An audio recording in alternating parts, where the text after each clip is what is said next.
Pataliputra news, खबर वही जो हकीकत।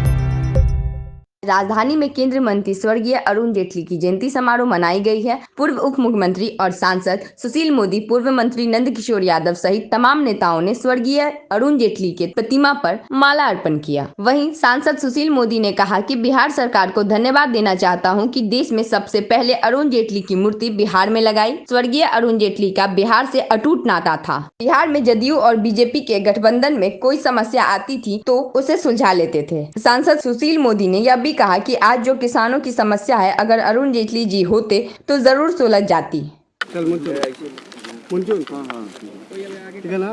अरुण जेटली जी की आज जन्म तिथि, आज का जन्मदिन है उनका, और आज हम लोगों ने अपने श्रद्धांजलि के पुष्प अर्पित किए हैं।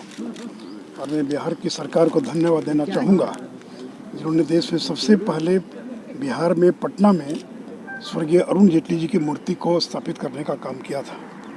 और आज ही दिल्ली के अंदर भी जो फिरोजा कोटला है, वहाँ पर उनकी मूर्ति का अनावरण अमित शाह जी के द्वारा किया जाने वाला है। अरुण जी का जो संबंध बिहार से रहा सब लोग जानते हैं। जो भाजपा जदयू का गठबंधन है, इसको बनाने में और उसको बनाए रखने में उनकी बहुत बड़ी भूमिका थी। और जब बीच के दिनों में नीतीश जी गठबंधन यानी एनडीए में नहीं थे, उस समय भी उनके संबंध नीतीश जी से बने रहे और दोबारा सरकार बनवाने में उनकी बहुत बड़ी भूमिका थी। और हमारे पार्टी के एक ऐसा नेता जिसकी कमी हम लोग को रोज़ खलती रहती है। और मुझे पूरा विश्वास है कि आज अगर अरुण जेटली जी जिंदा होते तो किसानों की समस्याओं को लेकर जो या किसान के मुद्दे पर जो आंदोलन चल रहा है, उसका कोई न कोई हल निकालने में वो सक्षम होते। तो ऐसे व्यक्ति को, जिसका बिहार के लिए बहुत बड़ा योगदान है, बिहार के विकास में और बिहार के गठबंधन को बनाए रखने में, ऐसे अरुण जेटली जी के प्रति हम लोग अपनी विनम्र श्रद्धांजलि अर्पित करते हैं।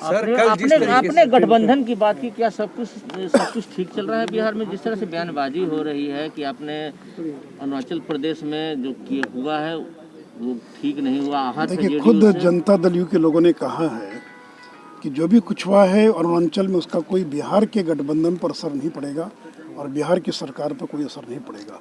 दूसरे राज्य का मामला हम लोग को पूरी जानकारी नहीं है, हम लोग को इस पर टीका टिप्पणी नहीं करना चाहेंगे।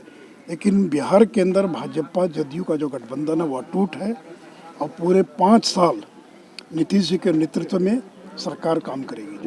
सीएम ने कहा है कि प्रेशर में बनने हैं सीएम, उनको सीएम बनने की लालसा नहीं। प्रेशर का मतलब ये उनका कहना था कि वो बनना नहीं चाहते थे, लेकिन चूंकि भारतीय जनता पार्टी ने ये निर्णय लिया था कि हमारे मुख्यमंत्री नीतीश जी होंगे, तो बीजेपी ने आग्रह किया कि जनता ने जो भी जनादेश दिया आपके नाम पर दिया है और बीजेपी का निर्णय था कि मुख्यमंत्री नीतीश कुमार होंगे।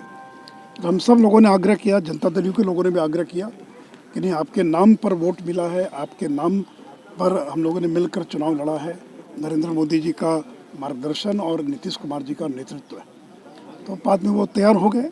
तो मन में किसी के भी आ सकता है कि मैं बनूं कि न बनूं, लेकिन अंततः जनता दल यू, बीजेपी, हम और वीआईपी पार्टी, इन सभी नेताओं के आग्रह पर उन्होंने मुख्यमंत्री बनना स्वीकार किया। आपके दिल्ली जाने के बाद क्या कोऑर्डिनेशन की कमी हो गई है? क्योंकि आप जब तक थे यहाँ तो कोऑर्डिनेशन बेहतर था, अभी कम है। कोई कमी नहीं है। और जब हम लोग थे उस समय भी यदा कदा कुछ न कुछ घटनाएं होती थी, लेकिन दोनों के बीच इतना बेहतर तालमेल है और दोनों तरफ का नेतृत्व इतना सक्षम है कि हर तरह की समस्या का समाधान करने में और सक्षम है। और आरसीपी जी जो बने हैं राष्ट्रीय अध्यक्ष, हम लोग उनको अपनी बधाई और शुभकामना देते हैं।